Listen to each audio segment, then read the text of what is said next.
ऐसे शहर से होती है जहाँ पर अमीर और गरीब लोग एक साथ तो रहते हैं, लेकिन अमीर लोग गरीब लोगों का बिल्कुल साथ नहीं देते। उनके काफी हाई स्टैंडर्ड्स हैं और वो गरीबों को कुछ भी नहीं समझते। ये मूवी इसी शहर में रहने वाले एक आदमी ऑर्थर पर बेस्ड है। वो अपनी मदर के साथ रहा करता था। उसे कॉमेडी बहुत पसंद थी और उसका दिल चाहता था कि वो एक दिन बहुत बड़ा कॉमेडियन बने। उसका आइडियल एक आदमी था जो कि बहुत बड़े कॉमेडी शो को होस्ट करता था। वो कहता था कि मैं भी एक दिन उनके शो में उनके साथ खड़ा होऊंगा। वो इसके लिए बहुत मेहनत किया करता था। फिर एक दिन हम ऑर्थर को देखते हैं जो कि किसी कंपनी की एडवर्टाइजमेंट के लिए एक साइन बोर्ड लेकर एक रोड पर खड़ा होता है कि कुछ शरारती बच्चे वहाँ पर आते हैं और उसे बहुत तंग करके उसका साइन बोर्ड छीन कर भाग जाते हैं। ऑर्थर यहाँ पर जोकर बना होता है। वो उन बच्चों के पीछे भागता है ताकि अपना साइन बोर्ड ले सके, लेकिन वो बच्चे उसे बहुत भगाते हैं और वही साइन बोर्ड उसके मुंह पर मारते हैं, जिससे वो साइन बोर्ड टूट जाता है और उसके बाद फिर वो ऑर्थर को भी बहुत बुरी तरह मारते हैं। ऑर्थर काफी हर्ट होता है और सीधा अपने बॉस के पास जाता है। वो उसे सब कुछ बताता है कि बच्चों ने उसके साथ क्या क्या किया, लेकिन उसका बॉस उल्टा उसे डांट देता है और कहता है कि तुम्हारा दिमाग तो ठीक है, बच्चे ऐसी हरकत कैसे कर सकते हैं। बॉस उससे कहता है कि मैं तुम्हें तुम्हारी सैलरी भी नहीं दूंगा। ऑर्थर में कॉन्फिडेंस की बहुत कमी होती है, इसलिए वो यहाँ पर खुद के बारे में कुछ बोल ही नहीं पाता। वो वहाँ से काफी उदास होकर बाहर आ जाता है और सोचता है कि क्या मैं इतना बुरा हूँ कि कोई भी मेरी बात का यकीन ही नहीं करता। वो अपने घर आता है और डांस करने लगता है। यहाँ पे हम देखते हैं कि उसकी बॉडी काफी वीक होती है। अगले दिन ऑर्थर अपने कोलीग से मिलता है और उसे उन बच्चों के बारे में बताता है। उसका कोलीग उसे कहता है कि ये तो बहुत गलत हुआ, तुम्हें अपनी हिफाजत करनी चाहिए थी यार। और इसी के साथ वो उसे गन देता है और कहता है कि इसे अपने पास रख लो, ये मुश्किल वक्त में तुम्हारे काम आएगी। ऑर्थर ये लेने से इनकार करता है, लेकिन वो आदमी जबरदस्ती उसे गन दे देता है और फिर ऑर्थर अपने घर के लिए निकल पड़ता है। वो बस में होता है तो उसके सामने एक बच्चा भी बैठा होता है। वो उसे हंसाने की कोशिश करने लगता है और वो बच्चा जोर जोर से हंसने लगता है, जिस पर उस बच्चे की मदर को गुस्सा आ जाता है और वो ऑर्थर से कहती है कि हटो, परेशान मत करो हमें। लेकिन इस बात पर ऑर्थर हंसने लगता है। इनफैक्ट हमें बताया जाता है कि ऑर्थर को कोई सीरियस साइकोलॉजिकल इशू होता है और वो अपनी हंसी को कंट्रोल ही नहीं कर पाता। उसे कहीं पर भी हंसी आ जाती है। वो बस में बैठी हुई उस लेडी को एक कार्ड देता है जिसमें उसकी डिजीज के बारे में सब कुछ लिखा होता है। वो घर आता है और अपनी मेडिसिन लेने लगता है। इनफैक्ट वो गरीब था और ये दवाई बहुत एक्सपेंसिव थी, तो वो गवर्नमेंट के बनाए गए मेडिकल सेंटर से ये दवाई फ्री लेता था। वो एक दिन अपनी साइकियाट्रिस्ट के पास जाता है। वो उससे कहती है कि मुझे अपनी डायरी दिखाओ कि तुम क्या क्या लिखते रहे हो। जैसे ही वो उसकी डायरी खोलती है, उसमें ये लिखा होता है कि मैं उस तरह नहीं मरना चाहता जिस तरह बुरी तरह से मैंने जिंदगी गुजारी है। फिर ऑर्थर वहाँ से अपने घर जाता है तो उसकी मदर उससे पूछती है कि क्या थॉमस की तरफ से कोई लेटर आया, तो ऑर्थर कहता है कि नहीं, आज भी नहीं। इनफैक्ट थॉमस इस मूवी में बहुत ज्यादा रिच बिजनेसमैन दिखाया गया है और लोग उससे बहुत डरते हैं। उसकी माँ उसे कहती है कि अगर उसको हमारी हालत के बारे में पता चलेगा तो वो हमारी हेल्प जरूर करेगा। अगले दिन जब वो बाहर जाता है तो वापसी पर आते हुए रास्ते में उसे एक सिंगल मदर मिलती है जिसके साथ एक छोटी सी बेटी भी होती है। वो ऑर्थर को काफी अच्छी लगने लगती है, लेकिन वो अपने घर आ जाता है। यहाँ उसकी मदर उससे फिर उसी लेटर के बारे में पूछती है तो ऑर्थर कहता है आपका क्या लेना देना है उससे, वो हमारी मदद नहीं करेगा। अगले दिन हम देखते हैं कि वो सिंगल लड़की ऑर्थर के घर पर आती है। वो उससे कहती है कि मैं कुछ टाइम से नोट कर रही हूँ कि तुम मेरा पीछा कर रहे हो, जिस पर ऑर्थर उसे कहता है कि हाँ, मुझे तुम अच्छी लगी हो। तो इस पर वो लड़की हंसने लगती है और जल्दी उन दोनों में दोस्ती हो जाती है। ऑर्थर को एक और जगह से जोकर की ऑफर आती है। वो एक चिल्ड्रन हॉस्पिटल होता है और जब ऑर्थर वहाँ पर जाकर डांस कर रहा होता है तो उसकी पॉकेट से वही गन बाहर आकर गिरती है। सब बच्चे डर जाते हैं और स्टाफ हैरान होता है कि इसके पास गन क्या कर रही है। ये बात फैलती है और उसे इस जॉब से भी निकाल दिया जाता है। वो अपने बॉस को कॉल करता है कि ये तो सिर्फ एक टॉय गन है, तो उसका बॉस उसे कहता है कि झूठ मत बोलो, मुझे तुम्हारे कोलीग ने सब कुछ बता दिया है कि तुमने खुद उससे गन ली। यहाँ पर ऑर्थर का दिल दोबारा से बहुत दुखता है कि उसके कोलीग ने तो उसे जबरदस्ती ये गन दी थी। फिर हम देखते हैं कि ऑर्थर ट्रेन में घर जा रहा होता है और वहाँ पर 3 बिजनेसमैन भी होते हैं जो कि थॉमस वेन के ही आदमी थे। वो ट्रेन में बैठी हुई एक लड़की को छेड़ रहे होते हैं।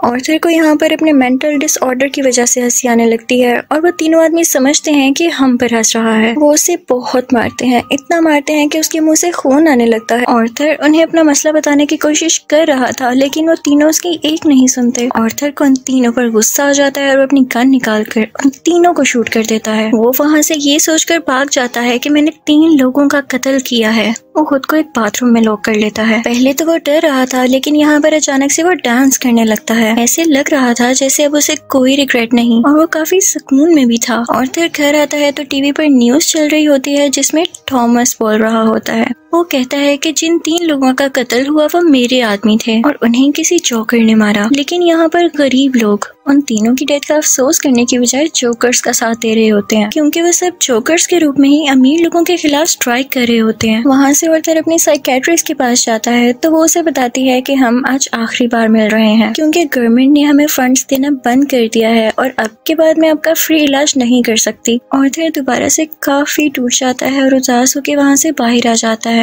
फिर हम आर्थर को देखते हैं जो कि कॉमेडी शो में लोगों को हंसाने की कोशिश कर रहा होता है, लेकिन वो ऐसा कर नहीं पाता और परेशानी में उसे जोर जोर से हंसी आने लगती है। इस वजह से उसका शो खराब हो जाता है और वो घर आ जाता है। घर आने पर उसकी मॉम उसे कहती है कि बेटा ये लेटर थॉमस के लिए पोस्ट कर दो। आर्थर जब ये पढ़ता है तो उसे अपनी आंखों पर यकीन ही नहीं आता। वो अपनी मदर के पास जाता है और कहता है आपने मुझसे सब कुछ क्यों छुपाया। उसकी माँ उसे बताती है कि बेटा मैंने ये जानकर नहीं किया। इनफैक्ट थॉमस और मैं एक दूसरे को पसंद करते थे और इवन शादी भी करना चाहते थे, लेकिन मैं बहुत गरीब थी और वो बहुत अमीर, तो हम सोसाइटी की वजह से शादी नहीं कर सके। आर्थर अपने बाप से मिलने के लिए निकल पड़ता है। जब वो वहाँ पर पहुँचता है तो उसके घर के गेट के पीछे थॉमस का अपना बेटा खड़ा होता है। आर्थर उसके सामने बच्चों जैसी हरकतें करने लगता है और उसे भी हंसाने की कोशिश करता है, लेकिन तभी वहाँ पर थॉमस का बटलर आ जाता है। वो उस बच्चे से कहता है कि स्ट्रेंजर से बात नहीं करते और आर्थर को वहाँ से जाने के लिए कहता है। आर्थर उससे कहता है कि मैं सच्चाई से पर्दा हटा कर ही जाऊंगा। मेरी माँ ने थॉमस के यहाँ 30 साल काम किया और वो दोनों एक दूसरे को पसंद भी करते थे और मैं किसी और का नहीं थॉमस का ही बेटा हूँ। जिस पर बटलर उसे कहता है कि तुम भी पागल हो और तुम्हारी माँ भी पागल है। उसने ये स्टोरी अपने पास से बनाई है, उसका थॉमस से कोई लेना देना नहीं है। ये सुनकर आर्थर को काफी बुरा लगता है और वो वहाँ से चला जाता है। आर्थर जब घर जाता है तो उसे पता चलता है उसकी मॉम को कोई अटैक हुआ है और उन्हें हॉस्पिटल शिफ्ट किया जाता है। आर्थर जब बाहर बैठा होता है तो उसके पास 2 पुलिस ऑफिसर्स आते हैं। वो उससे पूछते हैं कि ट्रेन में उस दिन जो 3 आदमी मरे क्या तुम उनको जानते हो। तो आर्थर आगे से कहता है नहीं, मुझे क्या पता होगा। उसे पता चलता है कि इन पुलिस ऑफिसर्स ने उसकी माँ से भी सेम क्वेश्चन किया था, जिसकी वजह से उसकी मॉम को अटैक हुआ। वो अंदर अपनी माँ के पास आ जाता है और वहीं पर वो सिंगल मदर भी होती है कि तभी टीवी पर एक न्यूज चलती है और उस पर आर्थर का वही फेवरेट टीवी होस्ट होता है, वही कॉमेडियन जिसे आर्थर बहुत पसंद किया करता था। वो काफी शौक से उसका शो देखने लगता है, लेकिन देखते ही देखते उसे अपना चेहरा टीवी स्क्रीन पर दिखाया जाता है। बेसिकली आर्थर का फेवरेट कॉमेडियन उसका मजाक उड़ा रहा होता है। जब आर्थर को एक कॉमेडी शो में हंसी आ गई थी, ये देखकर आर्थर काफी टूट जाता है कि मेरा आइडियल मेरा मजाक उड़ा रहा है, इससे तो मुझे इंस्पिरेशन मिली थी। उसे सब चीज पर यकीन ही नहीं आ रहा होता। थॉमस घर आता है तो न्यूज चल रही होती है कि शहर के हालात काफी खराब हो गए हैं। गरीब लोग जोकर्स का मास्क पहने सड़कों पर निकल आए हैं और अमीर लोगों के खिलाफ स्ट्राइक कर रहे हैं। इन लोगों में बहुत दुश्मनी बढ़ गई है और ये सारे के सारे थॉमस के खिलाफ हैं। आर्थर ये देखकर काफी खुश होता है कि वो सब के सब लोग जोकर बने हुए थे, यानी क्लाउन्स बने हुए थे। उसे लगता है कि पहली बार उसकी जॉब की या उसकी किसी ने तारीफ की हो। अब जहाँ पर वो गरीब लोग स्ट्राइक कर रहे थे वो एक थिएटर था। उस थिएटर के अंदर अमीर लोग एक मूवी देख रहे थे और वहाँ पर थॉमस भी था। उस स्ट्राइक को रोकने के लिए पुलिस वहाँ पर आ जाती है और उन्हें मना करती है। हर तरफ हलचल मच जाती है और इस चीज का फायदा उठाते हुए आर्थर उस थिएटर के अंदर चला जाता है। वो थिएटर के वॉशरूम में जाता है जहाँ पर थॉमस भी आया था। आर्थर उसके पास जाता है और पोलाइटली कहता है कि मैं आपका बेटा हूँ, मेरी माँ और आप एक साथ हुआ करते थे, याद करें। थॉमस उसे कहता है कि मैं इस नाम की किसी औरत को नहीं जानता और उसे जोरदार मुक्का मारता है, यानी पंच करता है, जिससे उसकी नाक से बहुत खून आने लगता है। आर्थर घर चला जाता है और कुछ टाइम बाद उसे पुलिस की कॉल आती है। वो इनफैक्ट आर्थर से भी इन्वेस्टिगेशन करना चाहते थे उस दिन के बारे में जब उन 3 आदमियों का कत्ल हुआ था। और तभी आर्थर को ये भी पता चलता है कि जो उसका फेवरेट कॉमेडियन था उसने आर्थर को अपने शो में बुलाया है। इनफैक्ट उसने आर्थर की जो क्लिप अपने शो में चलाई थी उसकी वजह से उसकी शो की रेटिंग काफी बढ़ गई थी, क्योंकि लोगों ने उसको पसंद किया था। वो बहुत खुश हो जाता है और तैयार होकर वहाँ पर जाने के लिए निकल जाता है, लेकिन उसे याद आता है कि थॉमस के बटलर ने कहा था कि मेरी माँ पागल है। तो वो उस मेंटल हॉस्पिटल पर जाता है जहाँ पर उसकी माँ का कभी इलाज हुआ था। वो उन लोगों से अपनी माँ की फाइल मांगता है। वो वहाँ से वो फाइल चुरा कर भाग जाता है। उसमें लिखा हुआ था कि आर्थर की माँ का किसी और के साथ साथ रिलेशन था वो उसे बहुत ज्यादा फिजिकली अब्यूज किया करता था, मारा करता था। और इसी दौरान आर्थर के सर पर भी चोट आई थी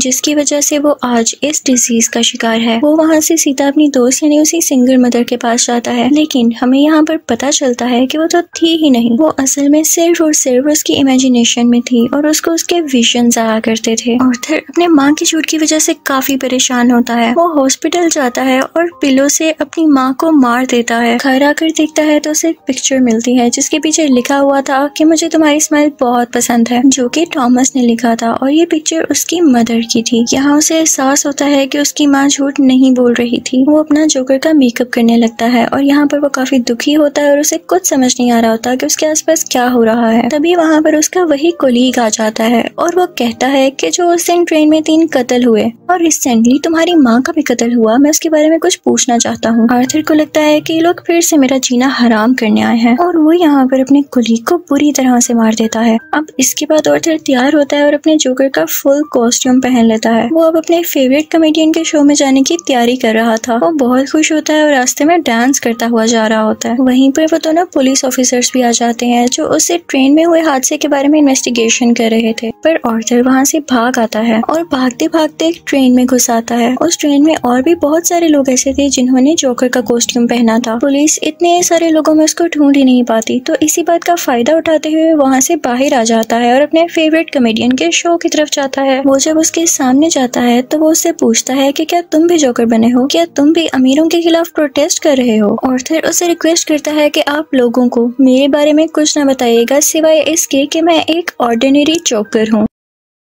और फिर उनका लाइव शो स्टार्ट हो जाता है। ऑडियंस उन्हें देखकर काफी खुश होती है और इस चीज को काफी एडमायर कर रही होती है। वहाँ पर आर्थर का फेवरेट कॉमेडियन उसे क्वेश्चन करता है कि तुम यहाँ पर जोकर बन के क्यों आए हो। तो जोकर उसे कहता है कि मैं हमेशा खुश रहना चाहता था और मैं लोगों में भी खुशियाँ बांटना चाहता था। लोगों ने मुझे इस गेटअप में पसंद किया तो मैंने सोचा क्यों ना मैं ऐसे ही आ जाऊँ। वो यहाँ पर एक बहुत ज्यादा सरप्राइजिंग बात भी करता है। वो इस लाइव शो में सबके सामने बता देता है कि उस दिन ट्रेन में जो 3 लोग मारे गए उनको मैंने ही मारा है। वो कहता है कि ये सब मैंने आपको इसलिए बताया कि अब तक कितने गरीब मरे, कितने ही ज्यादा अमीर लोगों ने गरीब लोगों को बेदर्दी से कत्ल किया, लेकिन आज तक किसी ने नोटिस किया, किसी ने भी अमीर लोगों के खिलाफ आवाज उठाई या उन गरीब लोगों को याद किया तो मुझे बताएं। और जब मैंने किसी अमीर आदमी को मार दिया तो लोग इतना शोर किस लिए मचा रहे हैं? क्या सब इंसान बराबर नहीं होते या अमीर लोगों में कोई और खास बात होती है? वो कहता है कि सोसाइटी बहुत खराब हो चुकी है, वो सिर्फ अपना फायदा सोचती है और अगर आज तुमने मुझे इस शो में बुलाया है तो ये तुम्हारी रहम दिली हरगिज नहीं है। तुम्हारे शो की रेटिंग मेरी वजह से बढ़ रही थी इसलिए तुमने ऐसा किया। लेकिन आर्थर का जो फेवरेट कॉमेडियन होता है वो कहता है ऐसी बात हरगिज नहीं है। आर्थर को गुस्सा आ जाता है कि तुम अभी भी झूठ बोल रहे हो और इसी के साथ अपनी गन बाहर निकालता है और उसे सबके सामने शूट कर देता है। लोग काफी घबरा जाते हैं और वहाँ से बाहर निकलने लगते हैं, लेकिन आर्थर को हम यहाँ पर काफी कॉन्फिडेंट देखते हैं। वो किसी से नहीं डरा होता। पुलिस इस बात पर जोकर यानी आर्थर को अरेस्ट कर लेती है और अपनी गाड़ी में बिठाकर उसे वहाँ से दूर ले जाने लगती है। लेकिन आर्थर रास्ते में देखता है कि उसके बहुत सारे सपोर्टर्स हैं जो उसे सपोर्ट कर रहे हैं। उनमें से कुछ लोग एक एम्बुलेंस में बैठते हैं और उसकी ज्यादा सारी स्पीड करके उस पुलिस कार के साथ टक्कर कर देते हैं, जिसकी वजह से वो पुलिस कार उल्ट जाती है और अब जोकर